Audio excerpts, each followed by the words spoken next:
Мэдээ үргэлжилж байна. Иргэдийн шүүхэд итгэх итгэл улам бүр буурч байна гэхт ойлголт байдаг.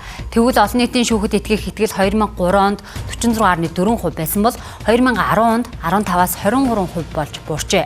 Харин 2025 онд 55.73 он авч 2023 оныхоос 743 оноогоор өссөн дүн гарсан байна.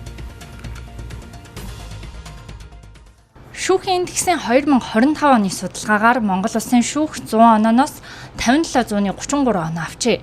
Энэ нь өмнөх оны 2023 оны үнэлгээнээс 411 оноогоор өссөн үзүүлэлт юм. Мөн олон нийтийн шүүхэд итгэх итгэлийн үзүүлэлтээр шударга ёсыг тогтоох, шүүгчийн шударга байдал, зан суртахуун зэрэг нь бүгд өссөн дүнтэй эерэг үр дүн гарсан байна.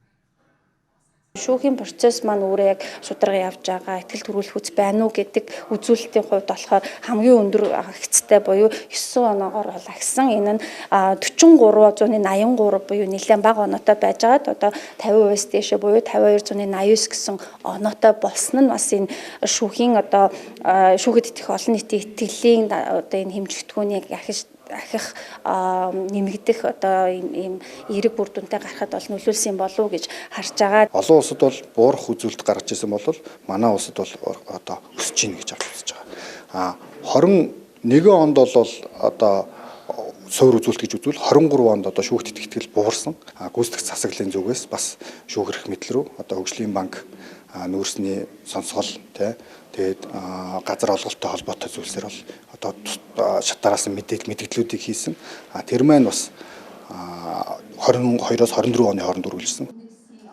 Шүүхийн индексийг гаргахдаа олон нийт болон мэргэжилтнүүдээс санал асуулга авахаас гадна захиргааны мэдээллүүдийн хүрээнд их сурвалжуудыг цуглуулж дүнг танилцуулдаг.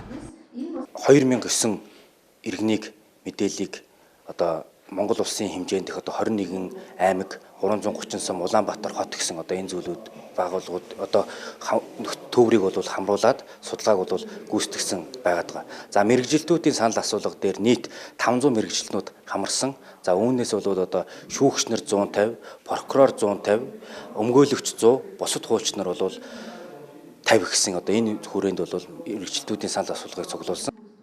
Шүүхийн ачаалал жил ирэх бүр нэмэгдэж байна. Тухайлбал 2025 онд нийт шүүхээр шийдвэрлсэн хэргийн тоо 32,000 орчмоор нэмэгдсэн байна. Харин шүүхийн индексэн шүүхийн үйл ажиллагааг шалгуур үзүүлэлтүүдийн дагуу олон талаас нь бодитоор хэмжиж шүүхийн үйл ажиллагааг үнэлдэг байна.